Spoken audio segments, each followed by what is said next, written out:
하나님 아버지 감사합니다. 또 한 주간을 우리에게 허락해 주셨는데 이 한 주간 하나님 보시기에 진실로 아름다운 모습으로 선한 영향력을 드러내며 하나님이 우리를 강하게 하신 그 강한 모습으로 힘있게 이 땅에서 살아가는 저희들 될 수 있도록 하나님 도와주시옵소서. 특별히 오늘 이 새벽에 저희들을 또 주의 은혜의 보좌 앞으로 인도해 주시고 말씀을 통하여 은혜 입을 수 있는 기회를 주신 것 감사합니다. 이 기회를 놓치지 않게 하시고 은혜 있고 돌아가는 우리 모두가 다 될 수 있도록 도와주시고 전하는 자나 듣는 자나 함께 더불어 은혜를 덧입는 귀한 시간 되게 하여 주옵소서.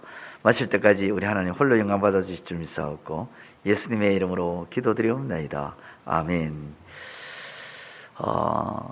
사무엘상 12장 1절에서 25절까지의 말씀을 한마디로 딱 말하면 공의에 대한 말씀입니다. 12장 1절에서 5절에는 사무엘 자신이 지도자로 있는 동안 이스라엘과의 관계에서 한 점 부끄러움이 없었다. 그렇게 자기 자신을 정언합니다. 그는 아무의 낙이나 또 누군가의 소를 빼앗지도 않았고 속이거나 압제한 사람도 없었고 누구에게서 뇌물을 받은 적도 없다고 그렇게 분명히 정언하고 있죠. 즉 공의롭게 행했다는 것입니다. 불의한 행동을 보이지 않았다는 것이죠. 그리고 6절부터는 사무엘 자신이 불의하지 아니하고 공의롭게 했던 것처럼 하나님도 이스라엘의 관계에서 모든 일을 공의롭게 행하셨다라는 것을 증거합니다. 그리고 이스라엘은 지금 하나님과 자신 앞에서 공의롭지 못했음을 언급하면서 왕이 세워진 지금부터는 공의롭게 행할 것을 사무엘이 권면하면서 말씀을 마무리 짓고 있죠. 그러니까 사무엘상 12장 1절에서부터 25절까지의 말씀을 한마디로 이야기한다면 공의입니다. 공의. 저는 오늘 본문의 말씀을 통해서 하나님은 모든 일에 공의롭게 행하시는 분이라는 그 주제를 가지고 이 새벽에 잠시 말씀을 나누고자 합니다. 공의로우신 하나님이라 했는데 그럼 공의가 뭐냐는 거죠. 공의는 하나님의 거룩한 성품 가운데 하나입니다. 하나님의 가지고 계신 성품 중에 가장 두드러지게 나타나는 성품이 두 가지인데 그 중에 하나가 공의고 또 하나는 사랑입니다. 근데 하나님의 이 공의는 사랑을 배제하고 공의만 나타나냐? 아닙니다.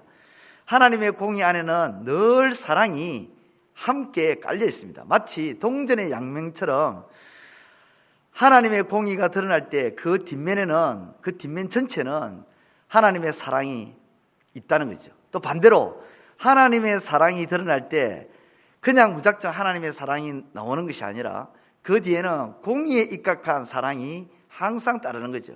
그래서 공의와 사랑은 하나님의 가지고 계시는 성품으로서 동전의 양면과 똑같다는 것입니다.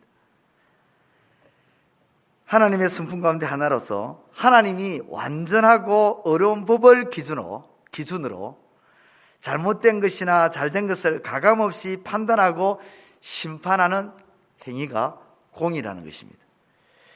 이런 공의를 집행하기 위해서는 완전하고 어려운 법이 기준이 되어야 합니다. 즉 먼저는 분명한 기준이 있어야 하고 이 기준에 따른 올바른 판단이 있어야 하는 것입니다. 만일 이런 판단을 구하는 일에 있어서 변덕이 있거나 그리고 일관성이 없고 판단을 내리는 기준도 불규칙하다면 이것은 공의롭지 못하다 이렇게 말하는 것입니다. 가령 이런 경우가 있죠.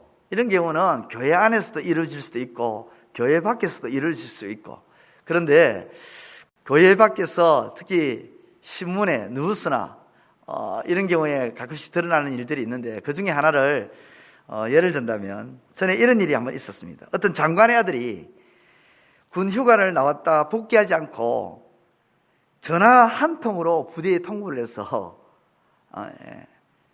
뉴스화된 적이 있죠. 그때 장관의 입장에 있어서 이런 말을 했습니다. 어떻게 말을 했냐면, 이게 무슨 큰 문제가 되냐? 내 아들이 군에 가서 그렇게 고생하는데 상을 못 주질 만정 부대가 혹시 늦게 복귀해서 지장을 줄까 싶어서 전화 한 통 했는데 그게 뭐가 그렇게 큰 문제고, 예, 비난하면 되냐? 이걸 누수화될 필요가 있냐? 예, 그런 적이 있죠. 이런 문제를 공의의 관점에서 본다면, 먼저는 군대를 가는 것은 대한민국 국적을 가진 남성이라면 모두가 의무입니다. 의무로 되어 있습니다. 또 군대를 가는 것이 상 받을 일은 아닙니다. 또 그 아들이 전화로 휴가를 연장할 수 있었다면 다른 휴가를 나온 장병들도요, 전화만으로 휴가를 연장할 수 있어야 합니다. 그런데 이게 실제로 실무 부대에서 가능하냐? 저는 군 생활을 오래 했던 유경험자이기 때문에 제가 아는데요, 이거 절대로 가능하지 않습니다. 불가능합니다. 그럼 누가 가능하냐? 다른 사람들에게 적용되지 않는 어떤 특정한 인물들에게만 적용됩니다. 그걸 두고 우리는 뭐라 합니까? 특권이라 합니다. 특권. 실제로 제가 군에 있을 때 제 동기 중에 외삼촌이 3스타였습니다. 별 3개. 근데 우리는 평일에 면회가 안 되는데 외삼촌이 3스타다 보니까 평일에 집차를 타고 오니까 그 동기가요 2박 3일 외박이 되더라고요. 전부 다 부러워했는데, 저는 부러워하는 맨 뒤에 어떤 생각이 들었냐면 불공평하다는 마음이 내 마음속에 일어났습니다. 왜 그런 마음이 일어납니까? 공의롭지 못한 거죠. 특권을 누리는 거죠. 결론적으로 누구에게는 적용이 되고 누구에게는 전혀 적용할 수가 없습니다. 여기서 공의롭지 못하다는 여론이 일어나는 것입니다. 불공평하다. 만일 그 부모가 국회의원이나 장관과 같은 고위직이 아니고 정말 영향이 없는 저 시골에서 농사만 짓는 그런 분이었다면 과연 그 일이 가능했겠느냐? 그럼 오늘 본문을 통해 어떤 점에서 하나님이 공의로우신 분인지 판단해 봐야 되겠지요. 7절을 보면 사무엘은 이스라엘 백성들에게 공의로우신 하나님에 대해서 담론을 해보자 이렇게 말합니다. 여호와께서 너희와 너희 조상들에게 행하신 모든 공의로운 일에 대하여 내가 여호와 앞에서 너희와 담론하리라. 담론하다, 이 말은 판단을 해보자는 것입니다. 무엇을 판단해보자는 것입니까? 여호와께서 너희와 너희 조상들에게 행하신 모든 일이 정말로 공의로웠는지 공의롭지 않았는지 한번 판단해보자는 것입니다. 그럼 하나님께서 지금의 이스라엘 백성과 그 조상들에게 행한 일이 무엇입니까? 6절 이하는 여호와께서 애굽 땅에서 이스라엘 백성들, 조상들을 인도하여 내셨다고 합니다. 과거 이스라엘은 애굽에서 종살이하던 미천한 신분이었습니다. 하나님은 그런 미천한 신분이었던 이스라엘의 조상들을 하나님의 크신 은혜로 애굽에서 해방되었습니다. 이건 공의로운 모습이죠. 또한 하나님은 출애굽 이후 광야의 생활에서 이스라엘과 언약을 맺으시고 그 언약에 근거하여 가나안 땅을 주셔서 살게 했습니다. 약속을 지키시잖아요. 공의롭습니다. 또한 사무엘은 사사시대에 그들이 이방신들을 섬겨 죄를 범함으로 고통당할 때도 여호와께 부르짖어 회개하면 하나님은 사사들을 세우셔서 이들을 구원해 주셨다고 그렇게 주장합니다. 죄를 지었지만 회개하니까 용서해 주시고 구원해 주시는 이 모습, 이거 어찌 공의롭지 못하느냐, 공의로운 것이 아니냐 이 말이죠. 이처럼 하나님은 이스라엘이 상습적으로 반역할 때도 시내산에서 그들과 맺은 언약대로 부르짖으면 응답하리라는 그 약속을 신실하게 계속해서 지켜오셨습니다. 특별히 이스라엘의 긴 역사 가운데 사무엘이 특정한 사사시대를 언급한 것은 그 시대가 더욱더 죄악이 만성화된 시대였기 때문이었습니다. 이 시대에 이스라엘은 끊임없이 죄를 지었고 반복적으로 죄를 지었고 구원받을 만한 자격이 없었지만 회개를 통하여 하나님으로부터 뭘 받았습니까? 용서를 받고 건짐을 받았습니다. 은혜를 입은 거죠. 그런 의미에서 9절에서 11절 배경이 되는 이 사사시대를 배경으로 이야기하면서 하나님의 공의를 지금 사무엘이 이스라엘 백성들 모두에게 하나님의 공의를 봐라 하면서 강조하고 있는 것입니다. 이런 사무엘의 메시지 속에는 구약 역사를 통해 분명하게 드러나는 하나님의 공의가 반복되어 나타납니다. 즉 이스라엘 백성들이 하나님을 바로 섬길 때는 평안과 번영을 누립니다.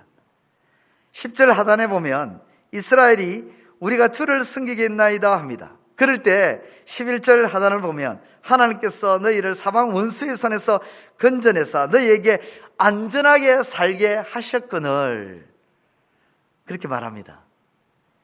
이스라엘이 우상을 숭배하지 아니하고 하나님을 하나님으로 존중하고 바로 섬길 때 참된 평안과 안식이 주어집니다. 반면에 이스라엘이 하나님을 떠나 본문에 나온 것처럼 바알과 아스타스를 섬기고 그런 우상들을 섬길 때 그때는 반드시 이방의 압제와 핍박으로부터 시달림을 받게 됩니다. 성경을 보면 9절에 이렇게 말합니다. 그들의 하나님 여호와를 잊은지라 여호와께서 그들을 핫솔 군사령관 시스라의 손과 블레셋 사람들의 손과 모압 왕의 손에 넘기셨더니 그들을 치매 하나님께서 이스라엘을 이방인 핫솔의 군사령관 시스라의 손과 블레셋 사람의 그리고 모압 왕의 손에 넘겼다 그렇게 말씀하고 있습니다. 우리가 이 장면을 보면 아니 하나님이 하나님 택한 백성을 하나님의 자녀를 어떻게 그 이방 사람들의 손에 넘길 수 있지? 하나님 무능한 거 아니야? 하나님께서 어떤 기준도 없이 이스라엘을 어렵고 힘든 상황으로 몰아붙이는 것일까요? 아닙니다. 그들이 먼저 어떻게 했다고요? 여호와를 잊어버렸습니다. 하나님은 단 한순간도 이스라엘을 잊은 적이 없는데 이스라엘 백성들은 수시로 반복적으로 하나님을 잊으며 살더라는 것입니다. 이것이 이스라엘이 하나님 앞에 공의롭지 못한 부분이었고 하나님은 여전히 그런 가운데서도 하나님의 공의로운 모습을 보였다 하라는 것이 사무엘이 말합니다. 무엇보다 이스라엘이 하나님과 맺은 언약, 이 언약을 이스라엘은 잊어버렸죠. 하나님께서는 시내산에서 이스라엘에게 이렇게 말했습니다. 세계가 다 내게 속하였나니 너희가 내 말을 잘 듣고 내 언약을 지키면 너희는 모든 민족 중에서 내 소유가 되겠고 너희가 내게 대하여 제사장 나라가 되면 거룩한 백성이 되리라. 하나님의 말씀을 기억하여 잘 듣고 그 언약을 지켰을 때 하나님은 이스라엘을 하나님의 백성, 하나님의 자녀로서 대우해 주시고 그렇게 또 대우해 주셨지요. 그 언약을 잊어버리고 범죄한 상태에서는 하나님 백성, 하나님의 자녀로서의 대우를 받지 못한 것입니다. 이걸 두고 어찌 공의롭지 못하다 이렇게 말할 수 있겠느냐 이 말이죠. 하나님은 늘 공의로웠다는 것입니다. 하나님은 공의로우신 분입니다. 하나님은 불의하신 분이 아니에요. 언제나 공의롭고요.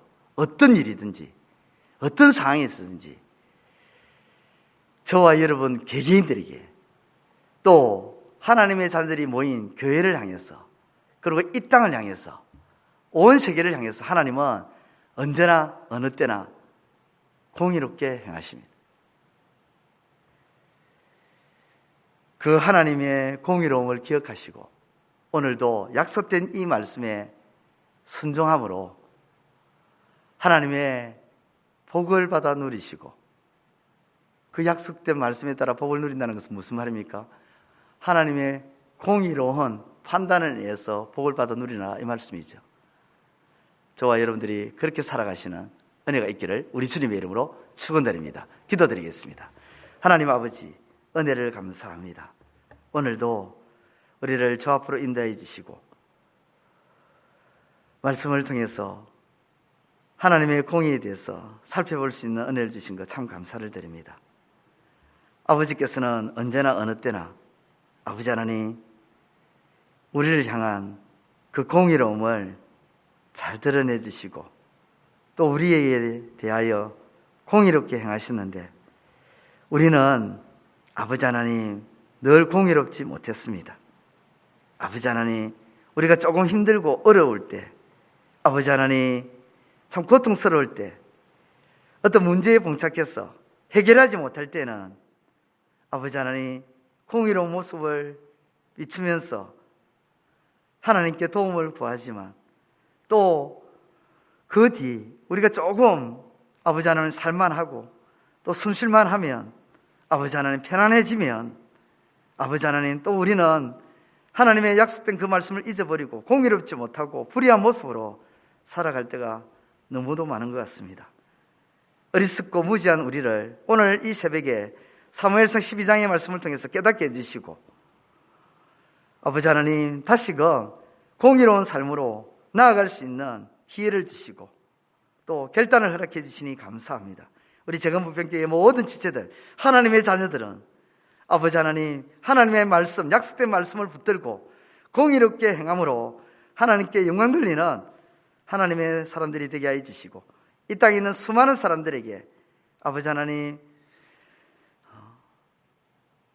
선한 빛을 비춤으로 많은 사람들을 주께로 인도하는 참으로 아름다운 모습이 하나님의 자녀들 가운데 일어날 수 있도록 도와주시옵소서. 아버지 하나님 우리 재건부평교회 지체들 오늘 하루도 어느 곳에 있든지 어떤 상황이 직면하든지 그 공의로움을 잃지 않게 하여 주시고 불의함을 떨쳐버리고 나아가는 저들의 삶이 될 수 있도록 하나님 도와주시고 지혜를 주시고 능력을 더하여 주옵소서. 예수님의 이름으로 기도드리옵나이다. 아멘. 하늘에 계신 우리 아버지, 아버지의 이름을 거룩하게 하시며 아버지의 나라가 오게 하시며 아버지의 뜻이 하늘에서와 같이 땅에서도 이루어지게 하소서. 오늘 우리에게 일용할 양식을 주시고 우리가 우리에게 잘못한 사람을 용서하여 준 것 같이 우리 죄를 용서하여 주시고 우리를 시험에 빠지지 않게 하시고 악에서 구하소서. 나라와 권능과 영광이 영원히 아버지의 것입니다. 아멘.